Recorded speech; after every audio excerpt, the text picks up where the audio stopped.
ইউরোপের উপর নিজের মতো করে প্রতিশোধ নিচ্ছেন পুতিন। প্রতিশোধের ধরনও ব্যতিক্রম। যুদ্ধবিধ্বস্ত ইউক্রেনের প্রতি সমর্থন জানাতে দুদিন আগে কিয়েভে উপস্থিত হয়েছিলেন ইউরোপের 4 দেশের রাষ্ট্রপ্রধানরা। তাদের উপর কোনো হামলা চালায়নি রাশিয়া, কিন্তু তারা সেখানে থাকতেই রাশিয়ার প্রেসিডেন্ট পুতিন বুঝিয়ে দিয়েছেন তার প্রতিশোধ নেওয়ার ধরনটাই ভিন্ন। জার্মানি, ইটালি সহ ইউরোপের বিভিন্ন রাষ্ট্রে গ্যাস সরবরাহ কমিয়ে দিয়ে রীতিমতো হাহাকার পরিস্থিতি সৃষ্টি করে রাশিয়া। একসাথে কিয়েভে উপস্থিত হয়েছেন জার্মানির চ্যান্সেলর ওলাফ শলজ, ফ্রান্সের প্রেসিডেন্ট এমানুয়েল ম্যাক্রন, ইতালির প্রধানমন্ত্রী মারিও ড্রাঘি এবং রোমানিয়ার প্রেসিডেন্ট ক্লজ ইয়োহানিস। মারিনস্কি প্রাসাদে জেলেনস্কির সাথে এই 4 দেশের রাষ্ট্রনেতারা গোলটেবিল বৈঠক করেন। ইউক্রেনের প্রতি সহানুভূতি জানানোর পাশাপাশি আগামী দিনে সহায়তার ধরন নিয়েও আলোচনা হয়। বিশেষ করে ইউক্রেনের ইউরোপীয় ইউনিয়নের সদস্য হওয়ার বিষয়টি অগ্রাধিকার পায়। স্বাভাবিকভাবেই সফররত রাষ্ট্রপ্রধানরা ইউক্রেনে হামলার জন্য রাশিয়ার তীব্র সমালোচনা করেন এবং ইউক্রেনকে লড়াই চালিয়ে যেতে উৎসাহ দেন। তারা প্রত্যয় ব্যক্ত করেন শেষ পর্যন্ত ইউক্রেন এই লড়াইয়ে জয়ী হবে। এদিকে তারা যখন ইউক্রেনকে সাহায্য যোগাচ্ছিলেন তখন গ্যাস নিয়ে মাতম চলছিল জার্মানি, ইতালি সহ ইউরোপের বিভিন্ন দেশে। জার্মানি এবং ইতালিতে রাশিয়ার গ্যাস সরবরাহ উল্লেখযোগ্য মাত্রায় কমেছে।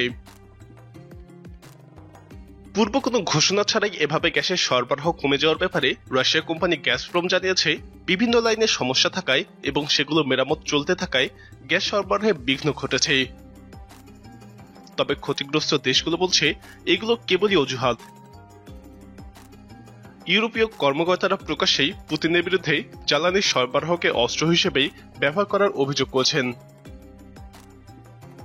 কিয়েভে একটি সংবাদ সম্মেলনে ইতালির প্রধানমন্ত্রী ড্রাঘিকে এ সম্পর্কে জিজ্ঞেস করা হলে তিনি বলেন, আমরা জার্মানি এবং অন্যান্য দেশ বিশ্বাস করি যে এগুলো মিথ্যা। খাদ্যশস্যের যেমন রাজনৈতিক ব্যবহার রয়েছে তেমনি গ্যাসেরও, আর সেটাই করা হচ্ছে। ইউক্রেনে হামলার জেরে অনেক দেশ যেমন রাশিয়ার উপরে নিষেধাজ্ঞা আরোপ করেছে, তেমনি রাশিয়াও প্রয়োজন মতো তেল গ্যাসকে তার হাতের হিসেবেই ব্যবহার করছে। গত বছর ফিনল্যান্ড ন্যাটোতে সদস্য হতে আবেদন করলে রাশিয়া সে দেশে বিদ্যুৎ সরবরাহ বন্ধ করে দেয়। একই সাথে গ্যাস সরবরাহেও বিঘ্ন ঘটায়। পোল্যান্ড এবং বুলগেরিয়াতেও গত এপ্রিলেই গ্যাস সরবরাহ বন্ধ করে দেওয়া হয়। তবে গ্যাস সরবরাহ সরাসরি বন্ধ করে দেয়নি রাশিয়া। তাদেরকে প্রথমে রুবলে গ্যাসের দাম পরিশোধে বাধ্য করা হয়েছে।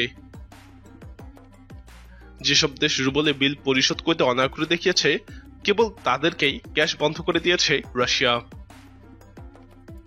গ্যাস সরবরাহ বন্ধ করে দেওয়ায় রাশিয়ার আর্থিক ক্ষতি হয়েছে তেমনটি নয়, কারণ গ্যাসের দাম বেড়েছে।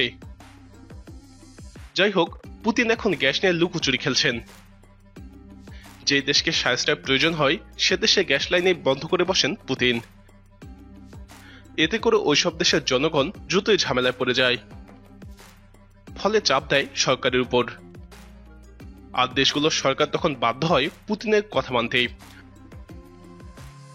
অর্থাৎ গ্যাস দিয়ে পুতিন ওসব দেশের নেতাদেরকে যেমন খুশি তেমন নাচাচ্ছেন। প্রিয় দর্শক, ইউক্রেনের এই 4 নেতার সফরের প্রভাব কি হবে বলে আপনি মনে করেন? আপনার মতামত কমেন্টে জানান।